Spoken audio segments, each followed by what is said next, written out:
ప్రభు అయిన యేసుక్రీస్తు నామంలో మీకు సమాధానం కలుగునుగాక. షలోమ్.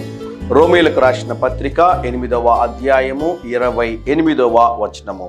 దేవుని ప్రేమించు వారికి అనగా ఆయన సంకల్పము చొప్పున పిలువబడిన వారికి మేలు కలుగుటకై సమస్తము సమకూడి జరుగుచున్నవి. దేవుని నామానికి స్తోత్రం కలుగునుగాక.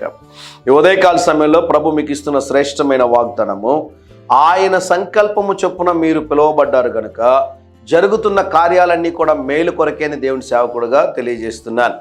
కొన్ని సందర్భాల్లో, అన్నిసార్లు కాదండి, కొన్ని సందర్భాల్లో మనకి మేలు కాదు కీడు జరుగుతూ ఉంటుంది. మనం అనుకుంటూ ఉంటాం, ఏంటి నాకు ఈ కీడు జరిగిందే, దేవుడు మేలు చేస్తానన్నాడు కదా, మరి నాకెందుకు ఈ కీడు సంభవించింది అనుకుంటూ ఉంటాం. కీడులన్నిటిని కూడా మేలుగా మార్చే దేవుడు మన ప్రభువైన యేసుక్రీస్తు వారు. దేవుని నామానికి స్తోత్రం కలుగునుగాక. ఆయన సంకల్పము చొప్పున మీరు పిలువబడిన వారైతే మేలు కలుగుటకై సమస్తము సమకూడి జరుగుచున్నది.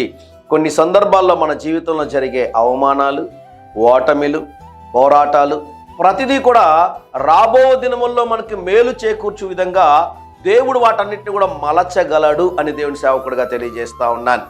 మొదటిగా నా ప్రశ్న, మీరు ఆయన సంకల్పము చొప్పున పిలువబడ్డారా లేదా? కొంతమందికి డౌట్ ఉంటుంది కదండి, 20 సంవత్సరాలు దేవుని సేవ చేస్తూ దేవుని పిలుపు నా మీద ఉందో లేదో తెలియదు బ్రదర్ అంటుంటారు కొంతమంది. మనకంటూ ఒక గురి ఉండాలి.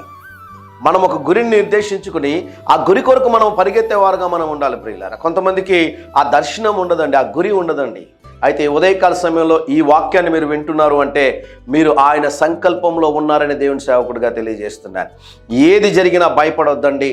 ప్రభు వాటన్నిటినీ కూడా ఆశీర్వాదకరంగా దేవుడు చేయబోతున్నాడు. ధైర్యంగా ఈ దినాన్ని ఎదుర్కోండి. దేవుని సన్నిధి మీకు తోడుగా వచ్చునుగాక. ప్రియ పరలోకపు తండ్రి, ఈ ఉదయకాల సమయంలో మీరు మాకు ఇచ్చిన శ్రేష్టమైన వాగ్దానము కొరకే వందనాలు.